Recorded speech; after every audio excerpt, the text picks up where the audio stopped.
नमस्कार, मी प्रशांत कदम. जंतर मंतरवरती एक जेनझीचं आंदोलन झालं, त्याच्यातनं मंत्र्यांचा राजीनामा झाला. मोदी सरकार कशा पद्धतीनं झुकलं हे सगळ्या देशानं बघितलं.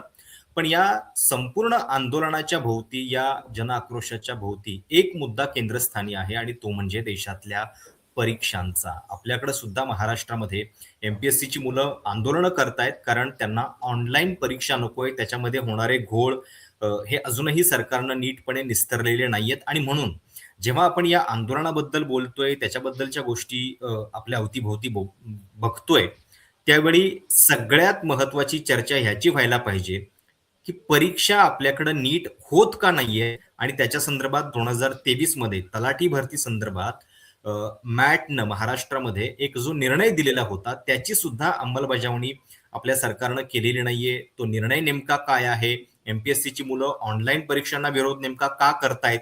आणि जर ही सगळी व्यवस्था बदलायची असेल, सुधारायची असेल, तर आपल्याला सुरुवात कुठून करावी लागणार?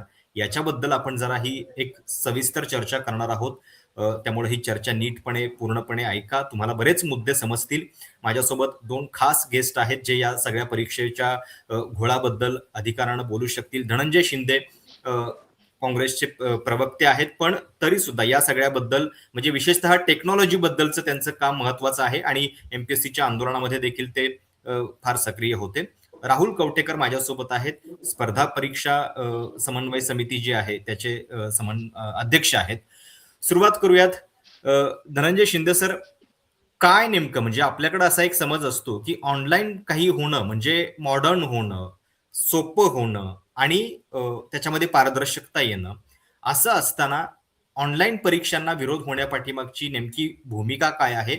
आणि कुठून सुरुवात या सगळ्या बदलाची व्हायला पाहिजे? हो, धन्यवाद.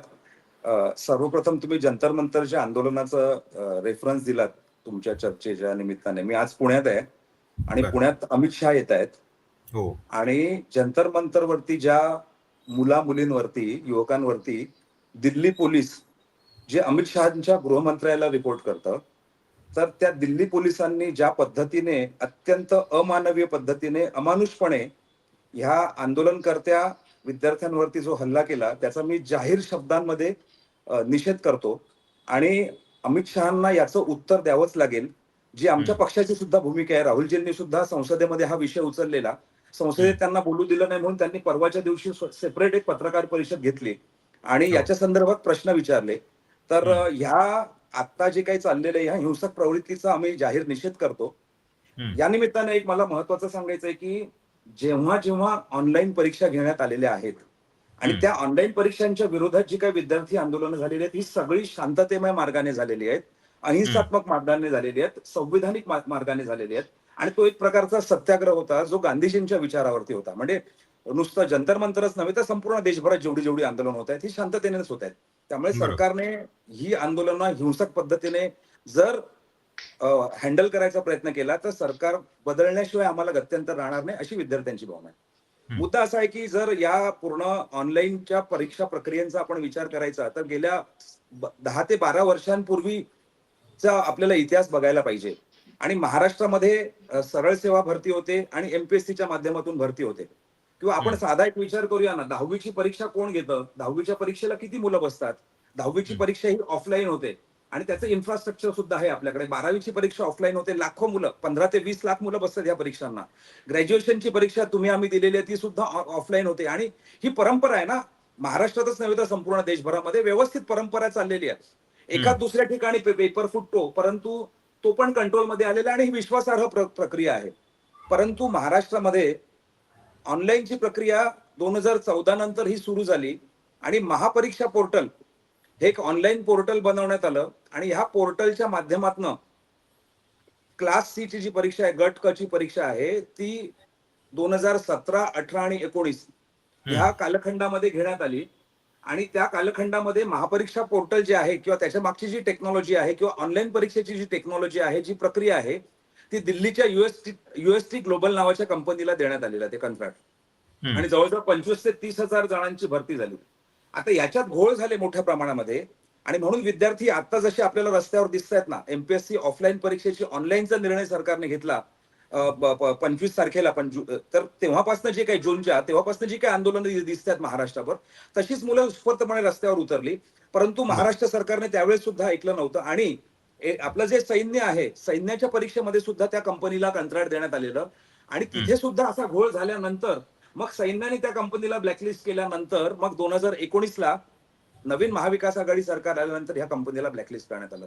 मी अगदी जबाबदारीने तुम्हाला एक गोष्ट सांगतोय की महापरीक्षा पोर्टलच्या माध्यमातून जी काही भरती झालेली, ती भरती सुद्धा महाराष्ट्रातला व्यापम घोटाळा होता.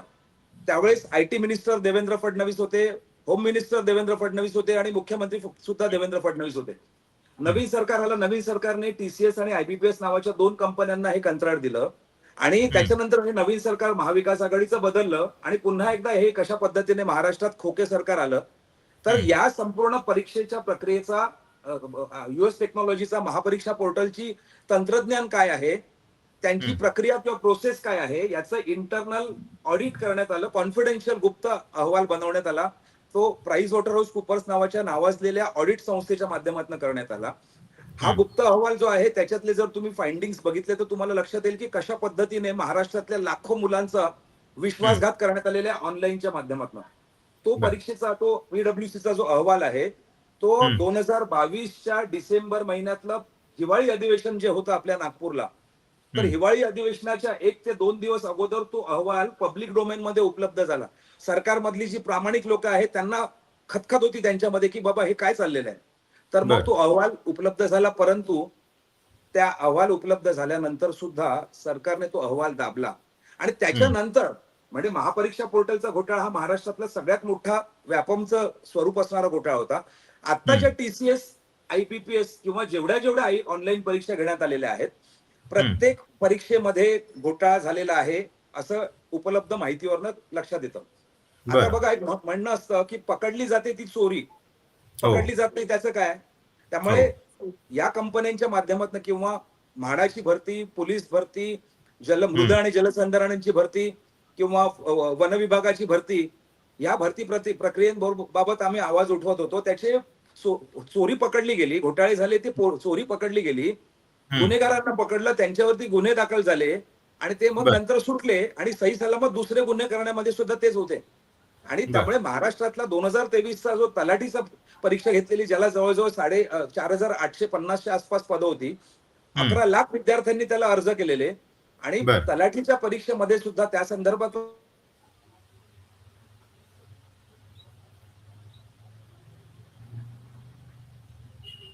आम्ही तुमचा सरकारला सांगत होतो की या परीक्षांमध्ये, तलाठीच्या हम्म, परीक्षांमध्ये सुद्धा घोटाळा होईल, परंतु सरकारने ऐकलं नाही. आणि बर तलाठी परीक्षांमध्ये सुद्धा घोटाळे झाले. लातूर, हम्म, उस्मानाबाद या ठिकाणी केंद्राच्या केंद्र हायजॅक झाली आणि त्याचे माहिती त्यावेळेचे कलेक्टर्स, त्यावेळेचे महसूल मंत्री, त्यावेळेचे मुख्यमंत्री यांना आम्ही दिले 2023ला. आणि बर मग सरकारने पुढे काही केलं नाही. परंतु काही जण मॅटकडे गेले. आम्ही, राहुल बर कवठेकर आणि मी, या संपूर्ण प्रकरणाची, तलाठी घोटाळा जो झाला त्याची सगळी कागदपत्र जमा करून आम्ही माननीय हम्म, मुंबई उच्च न्यायालयामध्ये एक जॉईंट रीट पिटिशन सुद्धा दाखल केलेली. तर हम्म, मॅटमध्ये ते झालं आणि मॅटचा आता 15 दिवसापूर्वी मॅटचा निकाल आला. आणि बर मॅटमध्ये जी काही ऑर्डर आलेली आहे, त्या ऑर्डरमध्ये ह्या गोष्टींबद्दल जी भूमिका मांडलेली आहे, हम्म, तर ती जर आपण बघितली, जवळजवळ 110 पानांचा तो ऑर्डर आहे हो मॅटची. मॅट म्हणजे हो, काय, ट्रिब्युनल आहे ना, महाराष्ट्र ऍडमिनिस्ट्रेटिव्ह ट्रिब्युनल म्हणजे कोर्ट आहे ते एक प्रकारचं. बरोबर तर तो बघितल्यानंतर आपल्याला कळतं की हे ऑनलाईनचं भूत आता म्हणजे सरकार काय करतंय. किंवा गेल्या हम्म, अधिवेशनामध्ये सुद्धा, आता जे परवा संपलं मागच्या याच्यामध्ये, जुलै हम्म, महिन्यामध्ये 10 तारखेला, हम्म, त्याच्यामध्ये सुद्धा ऑनलाईन परीक्षा नको याच्यासाठी महाविकास आघाडीच्या आमदारांनी, नेत्यांनी भूमिका मांडली आणि सांगितलं की नको आहे ऑनलाईन आम्हाला. आम्ही हम्म, काँग्रेस पक्षातर्फे 9 दिवस एमपीएससीच्या मुख्य कार्यालयासमोर बेलापूर येथे साखळी उपोषण केलं. आणि हम्म, मग 9 दिवसानंतर सरकारने नोटिफिकेशन काढलं. महाराष्ट्रात 7 ते 8 ठिकाणी विद्यार्थी उत्स्फूर्तपणे रस्त्यावर आले, हजारोंच्या संख्येने आंदोलन झाली. हम्म, मग सरकारने आता हा ऑनलाईनचा निर्णय 1 वर्षासाठी पुढे ढकललेला आहे. ओके ओके बर त्यामुळे ऑनलाईन परीक्षा म्हणजे विद्यार्थ्यांचा आता परिपूर्ण यंत्रणा नसल्यामुळे त्याच्यासाठी प्रिव्हेंटिव्ह ऍक्शन, कायद्याचं स्वरूप किंवा गेल्या 10-12 वर्षातल्या ऑनलाईन मधल्या चोऱ्या पकडल्या गेल्या, त्याच्या पुढे काय झालं. आणि हम्म, आपल्याकडे रिजिड सिस्टीम नसल्यामुळे ऑनलाईन परीक्षा आता घेणं ही बरोबर विद्यार्थ्यांना धोकादायक आहे, अशी आमची भूमिका आहे. म्हणून सगळ्याच परीक्षा ऑफलाईन जायला पाहिजेत, अशी आमची बर साधी आणि सिंपल मागणी आहे. बर पण म्हणजे अशा पद्धतीनं जेव्हा ऑनलाईन परीक्षांना विरोध होतोय, त्यावेळी नेमका हा मॅटचा निर्णय आलेला आहे आणि याच्यामध्ये काही गोष्टींवरती बोट ठेवण्यात आलेलं आहे, की काय नेमक्या गोष्टी व्हायला पाहिजेत. राहुल, नेमका हा निर्णय जो आहे तो किती महत्वाचा आहे? या निकालाचं जर सरकारनं अनुकरण करायचं ठरवलं, म्हणजे काही गोष्टी बदलायच्या ठरवल्या, तर त्या कुठून बदलल्या पाहिजेत? काय या निकालाबद्दल सांगाल? सर, पहिली गोष्ट, तलाठी भरती परीक्षा ही सुरू होण्याच्या अगोदरच आम्ही मुख्यमंत्र्यांना महसूल विभागाला सांगितलं होतं की तुमचा पेपर हा फुटणार आहे. तुम्ही बरं. TCS IBPS कडे पेपर देऊ नका, तुम्ही परीक्षा ऑनलाईन घेऊ नका, हे पेपर पूर्णपणे फुटणार. तर सरकारने आमचं अजिबात ऐकलं नाही. ह्याच्या अगोदर सर सांगतो, महापरीक्षा पोर्टल पासून आतापर्यंत जवळपास 300 ते 400 गुन्हे दाखल आहेत सर पेपर फुटीचे. फडणवीस सरकार आल्यापासून आतापर्यंत जे ऑनलाईन परीक्षा घेतली, UST ग्लोबलने घेतली, परत नंतर 5 बोगस कंपन्या आणल्या. त्या बोगस कंपन्या आम्ही बाहेर काढल्यानंतर परत TCS आणि IBPS कडे दिले. तर TCS IBPS ने काय केले की खाजगी सेंटर दिले. जे UST ग्लोबलने जे सेंटर दिले होते तसेच बोगसपणे गल्ली गल्लीत सेंटर दिले.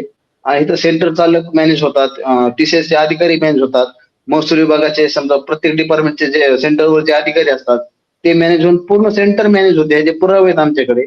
आणि बरं. तलाठी भरतीचा मुद्दा जर आपण घेतला तर जवळपास 4 ते 5 जिल्ह्याचे सेंटर मॅनेज होते. लातूर, अमरावती, नागपूर आणि मला वाटतं चंद्रपूर, या 4-5 जिल्ह्यांच्या सेंटर मॅनेज होऊन जे सर्व टॉपर्स मुलं होते परत महाराष्ट्रातले, ते सर्व ह्या फक्त 5 जिल्ह्यातलेच होते. आणि जास्त करून लातूर मधले होते, कारण की लातूरचे सर्व 3 एक सेंटर होते, सर्व सेंटर मॅनेज होते सर. याची आम्ही सर तक्रार केली. धाराशिवचे 2 जे टॉपर्स मुलं आहेत, 200 मार्कची एक्झाम होती, तर ह्यांना 205, 214 असे मार्क पडले होते. त्यांच्या विरोधात आम्ही पुरावे गोळा केले आणि कलेक्टर साहेबांकडे देऊन FIR दाखल केली. आणि ते सिद्ध झाले की यांनी पेपर फोडला होता म्हणून. आणि त्याच्या अनुषंगाने आम्ही काही नावे महसूल विभागाला दिली होती की तुम्ही या मुलांचे पेपर चेक करा, कारण की परीक्षा ऑनलाईन असल्यामुळे पुरावे जास्त नसतात. पुरावे सापडणं विद्यार्थ्यांसाठी, समजा आमच्यासारख्या संघटनेसाठी खूप अवघड गोष्ट जाते. तर आम्ही महसूल विभागाला, TCS ला निवेदन वगैरे देऊन हे करून त्यांचे पुरावे गोळा करण्यास सांगितले. तर त्यांचं लॉग चेक केले सर. फक्त 15-15 मिनिटात त्यांनी पेपर सोडवले सर. असे 62 विद्यार्थी आम्ही बाहेर काढले सर. जे की आम्ही सर्व नावं दिले होते ते सर्वचे सर्व बोगसच निघाले. आणि हे 62 विद्यार्थी म्हणजे सर प्रत्येक जिल्ह्यातले हे टॉपर्स आहेत सर. 190, 195च्या पुढचे मार्क असणारे विद्यार्थी सर हे जे विद्यार्थी बाहेर काढले ते. आणि ह्याच्यानंतर जे काही ऑनलाईन असल्यामुळे पुरावे आपल्या हाती नसतात सर. धाराशिवच्या पोलिसांकडे तपास केला. धाराशिवच्या पोलिसांनी आर्थिक देवाणघेवाण करून सर तपासच काही केला नाही सर. कसलाच तपास केला नाही. आणि हा सर, कसला म्हणजे ह्याच्यावर फडणवीस TCS सारख्या नामांकित कंपनीचं नाव याच्यामध्ये येणं हे पण भयानक आहे. दुसरीकडे तुम्ही या सगळ्या संदर्भात गोष्टी लक्षात आणून देताय व्यवस्थेच्या, अशा पद्धतीची त्रुटी आहे. खरं तर प्रोएक्टिव्हली त्यांनी या सगळ्याबद्दल सुरुवात करायला पाहिजे ना. नक्कीच सर. आणि ते सर उलट आम्हालाच म्हणतात की तुम्ही पुरावे द्या. आता ह्यांच्याकडे पोलीस डिपार्टमेंट आहे, ह्यांच्याकडे सर्व ऑथॉरिटीज आहे आणि पुरावे आपण द्यायचे. आता प्रत्येक गोष्ट आपणच सगळ्या गोष्टी करत येतात, मग हे सरकार चालवतात कशाला? हे गृहमंत्री झालेत कशाला? हे पोलीस विभागामध्ये हे पोलीस स्टेशनला बसलेत का सर? पुरावे दाखवून द्यायचे. तरी सर आम्ही पुरावे गोळा करून दिले, गुन्हा दाखल केले, ह्यांना तपास सुद्धा करता येत नाही सर. कसलाच तपास केला नाही सर. हे 62 विद्यार्थी बाहेर झाले, त्यातलं पुरावे नसल्यामुळे हे विद्यार्थी कोर्टामध्ये गेले आणि मॅट मध्ये गेले. मॅटने सुद्धा सर्व गोष्टी पाहिल्यानंतर, ते पुरावे पाहिल्यानंतर आम्ही दिलेले, तर त्याच्यावरून सिद्ध झाले की यांनी पेपर फोडला होता. सेंटर हे मॅनेज होते, सर्व गोष्टी. कारण की CCTV मध्ये सर विद्यार्थी ऑनलाईन पेपर मध्ये फक्त बसतो, त्याचा PC आहे, जो PC वर जो पेपर देतो तो PC हॅक केलेला असतो, ह्याचे उत्तर बाहेरून दिले जातात. त्याच्यामुळे CCTV मध्ये, कॅमेऱ्यामध्ये काही दिसत नाही. आणि त्याच्यावरून अनुषंगाने आपण म्हणतो की नाही, या पोरांनी काही घोटाळा केला नाही, कारण ह्याच्याजवळ कोणी गेला नाही, काही नाही. पण पेपर हा ऍक्च्युली बाहेरून सोडला जातो. हा ऑनलाईन परीक्षेचा तोटा आहे सर, की पुरावे कसलेही लक्षात राहत नाही. आतापर्यंत 400 गुन्हे दाखल झालेले आहेत, कुणालाही शिक्षा नाही, कुणालाही कसली काही नाही. जर ज्या मुलांवर गुन्हे दाखल आहेत ते मुलं आज नाव बदलून चारित्र्याचं प्रमाणपत्र खोटं देऊन हे करून आज नोकरी करतात. त्याचे पण पुरावे आमच्याकडे आहेत सर. हे सर्व ह्या गोष्टी होतात हे फक्त ऑनलाईन परीक्षेमुळं. आणि आता मॅटने जो आदेश दिला आहे की 3 महिन्यामध्ये याची सखोल चौकशी करा.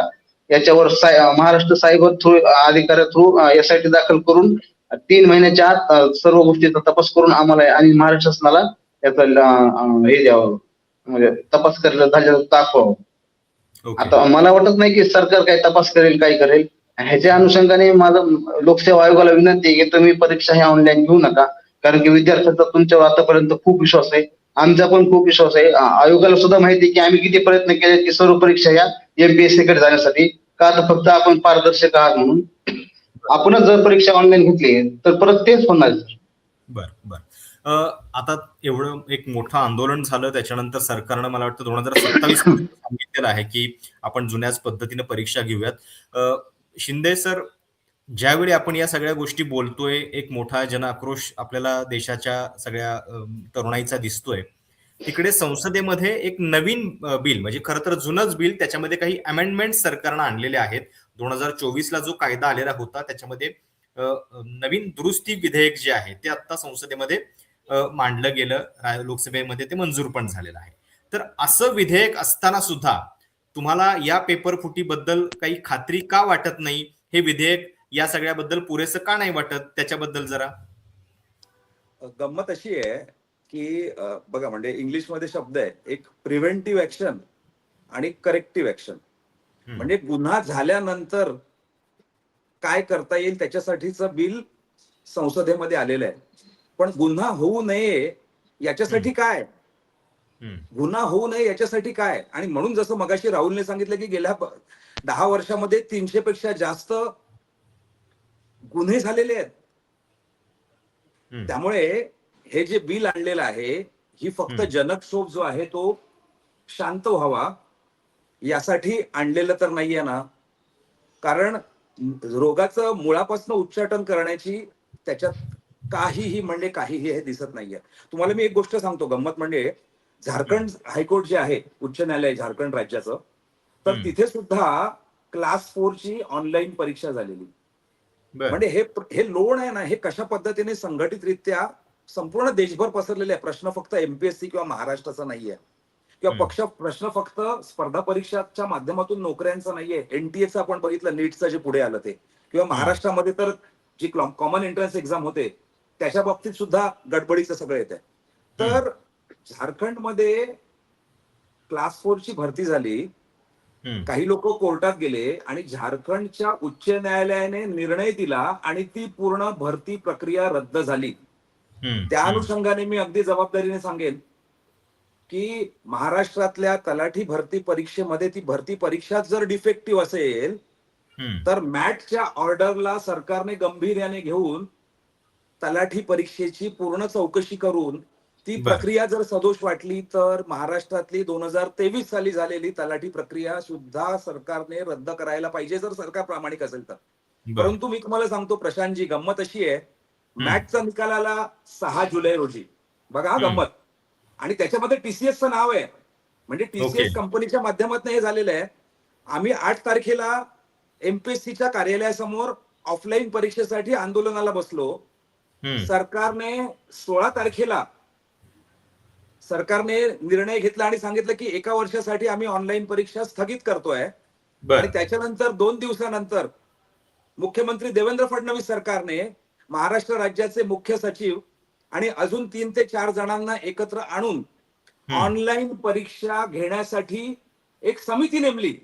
म्हणजे मॅटच्या ऑर्डरचा तुम्ही आगामी काळामध्ये तुम्ही त्याचं कंटेम्प्ट करायची तुम्ही त्या दृष्टीने पद्धती निर्माण करताय का. आणि मग एखादी बुलडोझर पॉलिटिक्स ज्याला म्हणतात ना, की एखादा निर्णय जो असेल तज्ञ समितीच्या माध्यमातून तो निर्णय रेटायचा आणि सरकारच्या प्रक्रियेच्या माध्यमातून जनतेला मूर्ख बनवायचं, अशा पद्धतीचा आता देवेंद्र फडणवीस सरकारचं हे षडयंत्र आहे. आणि ते षडयंत्र आम्ही अगदी स्पष्टपणे सांगतोय तुमच्या माध्यमातून, आम्ही ते यशस्वी होऊ देणार नाही. कारण अभ्यास आहे गेल्या 7-8 वर्षांचा, पुरावे आहेत. महापरीक्षा पोर्टल सुद्धा आम्ही काढणार आहोत, हे सगळं प्रकरण उघडून काढणार आहोत. आणि महाराष्ट्रात तुम्हाला सांगतो कमीत कमी 50 ते 60 लाख मुलं संपूर्ण महाराष्ट्रभर स्पर्धा परीक्षांचा अभ्यास करतात. नुसत्या पोलीससाठी जवळजवळ 30 ते 35 लाख मुलं आहेत पोलीस भरतीसाठी अभ्यास करतात. म्हणजे चाललंय काय. आणि जर 60 लाख मुलं म्हटली आपण कमीत कमी एका कुटुंबामध्ये जर 4 ते 5 सदस्य म्हटले तर 60 लाख गुणिले 5 म्हणजे 3 कोटी महाराष्ट्रातल्या खरंय. जनतेचं स्वप्न आहे की आपल्या लेकराला सरकारी नोकरी मिळावी. आणि फडणवीस सरकार जर अशा पद्धतीने विश्वासघात करत असेल तर ते आम्हाला मान्य नाहीये. आणि म्हणून सरकार याच्या बाबतीत जी काही आता लबाडी आगामी काळात होणार आहे ती सरकार करणार आहे. त्या लबाडीला प्रतिबंध करावा म्हणून महाराष्ट्रभर ठिकठिकाणी आम्ही जनजागृतीला सुरुवात केलेली आहे.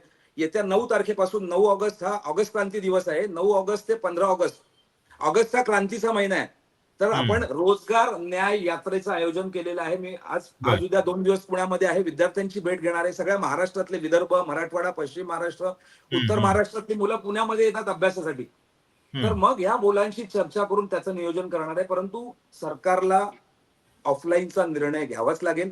फडणवीसांनी कितीही अनाजी पंतांचे मेंदू वापरून जरी त्यांनी प्रयत्न केला तरी आम्ही आता होऊन देणार आहे. आणि आम्हाला त्याच्या मागे मॅटचा जो निर्णय आहे त्याचा बेस आहे, त्याचा आधार आहे. बरं राहुल, आता म्हणजे ऑनलाईन परीक्षांमधले जे घोळ आहेत ते तुम्ही सांगितले, आणि जेव्हापासून ऑनलाईन परीक्षा होते एकही परीक्षा अशी नाही झाली की ज्याच्यामध्ये असे घोळ नाहीच झाले. एक सर्वसामान्य प्रेक्षकांचा समज काय असतो की समजा जर आपण कुठंतरी ऑनलाईन करतोय, जे मी इंट्रोडक्शन मध्येही म्हटलं की ऑनलाईन म्हटलं की लोकांना असं वाटतं की आपण मॉडर्न होतोय, जरा काहीतरी सुलभता, पारदर्शकता आणतोय. पण ते तसं का नाहीये? ऑफलाईन आणि ऑनलाईन मधला जो फरक आहे तो जरा थोडक्यात नीटपणे सांगा की ज्याच्यासाठी हे होणं आवश्यक आहे असं तुम्हाला वाटतं. सर ऑनलाईन परीक्षा समजा एखादा तलाठी पेपर आहे सर, जवळपास 2-3 लाख विद्यार्थी फॉर्म भरतात. समजा 5 लाख विद्यार्थी फॉर्म भरतात.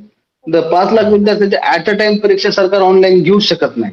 आणि जे टीचर्सला जे कॉन्ट्रॅक्ट होतं समजा टीचरचं सेंटर त्यांचं अधिकृत सेंटर नसतात सर. कोणत्याही जिल्ह्यातलं समजा एखादं कम्प्युटर इन्स्टिट्यूट असेल ते कम्प्युटर इन्स्टिट्यूटला ते सेंटर देऊन टाकतात. आणि कम्प्युटर इन्स्टिट्यूटला सेंटर देऊन ते सहज मॅनेज होतं सर. कारण की एका विद्यार्थ्याचा रेट 30-30 लाख असतो सर. तलाठी परीक्षेत तुम्हाला 30 लाख रेट आहे सर. एका विद्यार्थ्याचा रेट 30 लाख आहे. त्याच्यात एका विद्यार्थ्याचे 5 लाख ते सेंटर वाल्याला भेटले तर तो चौकशीने तयार होतो ना सर. काय हरकत आहे सर. आणि शिफ्ट वाईज पेपर असतात, महिनाभर पेपर चालतात, दर दिवशी पेपर चालतात. एका विद्यार्थ्याचे 5 लाख भेटले तर 10 विद्यार्थी एका दिवसात झाले तर रेट काय होतं बघा सर. आणि 30 दिवस परीक्षा होणार आहे सर. सर्व जिल्ह्यात म्हणजे निवड झालेले विद्यार्थी फक्त त्या बोगस सेंटर मधूनच निवड होतात. आता जो मॅटने निर्णय दिला की तलाठी भरतीची पुन्हा चौकशी करा. जर सरकारने योग्य चौकशी केली ना सर योग्य, तर सरकारला सुद्धा लाज वाटेल की आपण उगाच ही परीक्षा विद्यार्थ्यांना जॉईनिंग दिली, आपण रद्द करून सरकारच म्हणेल की आपण नव्याने परीक्षा घेऊ. कारण की एवढा बोगस विद्यार्थी आज जॉईन आहेत सर मधून. हे फक्त 62 विद्यार्थी आम्ही नाव दिले, सरकारने ते तपासले म्हणजे महसूल विभागाने TCS आणि ते बाहेर काढले सर. आणि प्रत्येक विद्यार्थ्यांनी जर चेक केलं सर तर सर्व जवळपास 90% बोगस निघतील सर. आणि सरकारला सुद्धा लाज वाटेल की खरंच आपली खूप चूक झाली. पण इमानदारीने कोणी चौकशी करणार नाही. आणि जे आरोपी पकडले सर, उगा ड्रायव्हर हे असे आरोपी पकडले सर धाराशिव पोलिसांनी. जे मेन आका आहेत, मेन ह्याच्यामधले जे मुख्य आरोपी आहेत त्यांचं अजून नाव सुद्धा समोर आलं नाही सर. तर माझी सरकारला विनंती आहे की एक IPS भाग्यश्री नोटक्के मॅडमच्या अंडर एक SIT स्थापन करावी. आणि या सर्व जे आतापर्यंत FIR झालेले आहेत ते सर्व गुन्हे एकत्र करून ह्याची चौकशी करावी. आरोपी सर बोटावर एवढे आरोपी सर. मला सुद्धा आरोपी माहिती आहेत, कोण आरोपी आहेत कोण नाहीत मुख्य आरोपी. जर SITने माझ्याकडे चौकशी केली तर मी सुद्धा सांगेल हे आरोपी तुम्ही अशाचे पकडा. भाग्यश्री नोटक्के मॅडम त्यावेळेस पण आम्ही सोबतच काम केले सर प्रत्येक गुन्ह्यामध्ये. त्यांच्या मॅडमला सुद्धा माहिती आहे की आम्ही कसं इमानदारीने काम केलं आणि सर्व गोष्टी. आता पण आम्ही सपोर्ट करायला तयार आहे. फक्त इमानदार अधिकारी भाग्यश्री नोटक्के मॅडम सारखा अधिकारी द्या. तुमचा सर्व पाळेमुळे, सर्व गुन्हेगारांचे पाळेमुळे आम्ही बाहेर काढू आणि सर्व गोष्टी सांगू सर, सर्व पुरावे देऊ. भाग्यश्री नौटक्केंनी तपास केला. या महाराष्ट्रातला सर्वात मोठा जो पेपर घोटाळा होता त्याच्या संदर्भात त्यांनी समोर आणल्या, पण नंतर त्यांची शिक्षा त्यांना या प्रामाणिकपणाची शिक्षा सरकारने दिली की वेगळ्या इतर घोटाळ्यामध्ये त्यांच्यावरती गुन्हे दाखल करण्यात आलेले आहेत. खरं तर ते अजूनच म्हणजे एक वेगळं दुर्दैव आहे. त्याच्याबद्दल एक व्हिडिओ पण मी आपल्या युट्यूब चॅनलवरती केला होता. पण हे आमचे पण गुन्हे दाखल केले सर. मी आतापर्यंत सांगतो सर जवळपास 101 FIR दाखल केलेले आहेत सर. 101 पेपर फुटेजचे गुन्हे आम्ही नोंद केलेले आहेत. आणि मी एक तलाठी भरती विरोधातच आंदोलन केलं होतं तर माझ्यावर सुद्धा गुन्हे दाखल केलेला आहे. फक्त आंदोलन केलंय म्हणून. आंदोलन केल्याबद्दल म्हणजे हा उलटा न्याय अशा पद्धतीने चाललेला आहे. सर धनंजय शिंदे सर, शेवटच्या म्हणजे चर्चेच्या या शेवटी एक कमेंट की सरकार तर दाखवतंय की म्हणजे आम्ही कायदे करतोय, आम्ही जेनझीला ऍड्रेस करतोय. आज सुद्धा पंतप्रधान मोदींनी एक संस्कारी वर्ग घेतल्याप्रमाणे एक व्हिडिओ केलेला आहे. पण मुळात या सगळ्या नेटवर्कमध्ये यांचेच बगल बच्चे आहेत, यांच्याच लोकांना फायदा मिळवून देण्यासाठी ही कारवाई होत नाहीये का? म्हणून या सगळ्या परीक्षा व्यवस्थेला ही अशी कीड लागलेली आहे का? तुमची कमेंट. मी अगदी जबाबदारीने बोलतो, या सगळ्यांचा आका महाराष्ट्रापुरता जर विचार करायचा झाला तर या सगळ्यांचा आका राज्याचे मुख्यमंत्री देवेंद्र फडणवीस आहेत. एवढं साधंबोळं राहूया नको आपण. महापरीक्षा पोर्टलचा घोटाळा पूर्णपणे झाला, त्याचा रिपोर्ट त्यांच्याकडे आहे, त्याच्यातले नकुनच त्यांना माहिती आहेत. त्याच्यानंतर नवीन कंपनी आणलेली आहे. तर हे सरकारच आका आहे घोटाळ्यांचं. या घोटाळ्यांना संरक्षण देणारं, ह्याच्यातनं भ्रष्टाचार करणारा कमीत कमी माझ्या मते 5,000 कोटी 5 ते 10,000 कोटीचा घोटाळा आहे. म्हणजे आता तलाठीचा रेट सांगितला राहुल तुम्ही, ती 25 ते 30 लाख रुपये होता. तुम्हाला सांगतो मी, जे ज्युनियर इंजिनियर जेईचा रेट काय होता, 70 लाख रुपये रेट होता जेईचा. बरोबर आहे. लक्षात घ्या.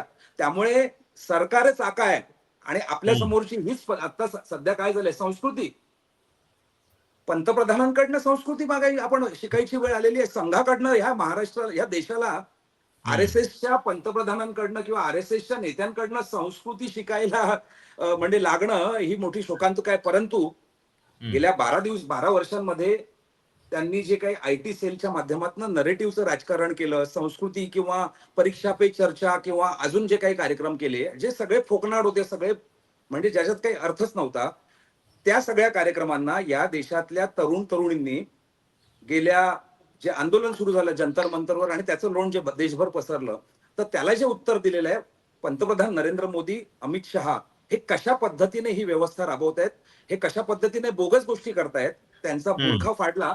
आणि सोबत अजून एक मला असं वाटतं की आयटी सेल जे आहे, नुसता खोटा नरेटिव्ह हे करणारा, त्यांना सुद्धा उद्ध्वस्त केलं. आणि जे आंदोलन ह्या विद्यार्थ्यांनी अहिंसात्मक मार्गाने, संविधानिक मार्गाने केलं, त्याला सरकार कशा पद्धतीने हिंसात्मक मार्गाने त्याला उत्तर देऊन दडपण्याचा प्रयत्न करतं. हे हे हे हे पंतप्रधान संस्कृतीच्या भाषा करतात. दिल्लीतल्या हिंसात्मक पोलिसांच्या लाठीचार्जची चौकशीबद्दल पंतप्रधान कधी बोलणार? याची जबाबदारी, अकाउंटेबिलिटी ही अमित शहाची आहे. याच्याबद्दल ही संस्कृती असेल तुमची, जर असेल तर तुम्ही त्याच्याबद्दल कधी बोलणार? संस्कृतीच्या नावाखाली देशातल्या जनतेला वेड्यात काढायचं काम चालू आहे आणि देशातल्या जनतेला लक्षात आलंय. त्यामुळे संस्कृती वगैरेला काही अर्थ नाहीये. मी शेवटी एक महत्वाचं असं सांगेन की याच्याबद्दल देशभरामध्ये मोठ्या प्रमाणात जनजागृती झालेली आहे. आमच्याकडे जे मटेरियल आहे ते आम्ही वेगवेगळ्या माध्यमातून पब्लिक डोमेन मध्ये आणून मांडून सांगणार आहोत की हे चुकीच्या पद्धतीने होत आहे संपूर्ण देशभर. त्यामुळे ऑफलाईन परीक्षा हीच खात्रीलायक परीक्षा आहे आणि तीच नेण्यासाठी एक आगामी काळात आम्ही न्यायालयीन रस्त्यावरची लढाई करू आणि मला खात्री आहे की ही लढाई आम्ही नक्कीच जिंकू. ओके राहुल, ऑफलाईन परीक्षाबद्दलचा हा जो आग्रह आहे, विद्यार्थ्यांचं जे म्हणणं आहे, ते सरकार ऐकेल? शेवटची कमेंट काय वाटतं? नक्कीच ऐकेल सर. ऑनलाईन परीक्षा घेऊन सरकारच स्वतःच्या पायावर दगड मारेल, कारण की पेपर फुटणार हे 100% मी आज तुम्हाला बॉन्डवर लिहून देतो. सरकारने एमपीएससीची परीक्षा ऑनलाईन घेतली तर पेपर हे फुटलेच समजा आणि बदनामी सरकारचीच होणार आहे, कारण की ते फुटलेले पेपर आम्ही उघडीस आणूच. बरोबर. ते सरकारने विचार करावा आणि स्वतःची इज्जत वाचवावी. तर हा सगळा विषय आहे, ऑनलाईन परीक्षांना विरोध एमपीएससीचे विद्यार्थी का करतायत आणि 2023च्या तलाठी भरतीबद्दलचे अतिशय धक्कादायक गौप्यस्फोट या सगळ्या चर्चेमध्ये, त्या निकालामध्येच खरं तर जे समोर आलेले आहे त्या सगळ्याची आपण चर्चा याच्यामध्ये केली. आशा आहे की सरकार या निमित्तानं काहीतरी धडा घेईल आणि विद्यार्थ्यांच्या हिताचे निर्णय राजकारण बाजूला ठेवून आपल्या इकोसिस्टीम मधल्या लोकांना फायदा देण्याच्या तात्कालिक हेतूला बाजूला ठेवून करेल. नाहीतर मग या सगळ्या असंतोषाचा स्फोट, भडका जो आहे तो झाल्याशिवाय राहणार नाही. परीक्षेच्या भोवती म्हणजे या सगळ्या सुधारणा ज्या आहेत त्या नीटपणे झाल्याशिवाय आपली शिक्षण व्यवस्था सुधारणार नाहीये. खूप खूप धन्यवाद तुम्हा दोघांचे या संपूर्ण चर्चेबद्दल. ही चर्चा तुम्हाला कशी वाटली? तुमच्या काही सूचना असतील, प्रतिक्रिया असतील, आवर्जून कळवा. चॅनल सबस्क्राईब करायला विसरू नका. धन्यवाद. धन्यवाद.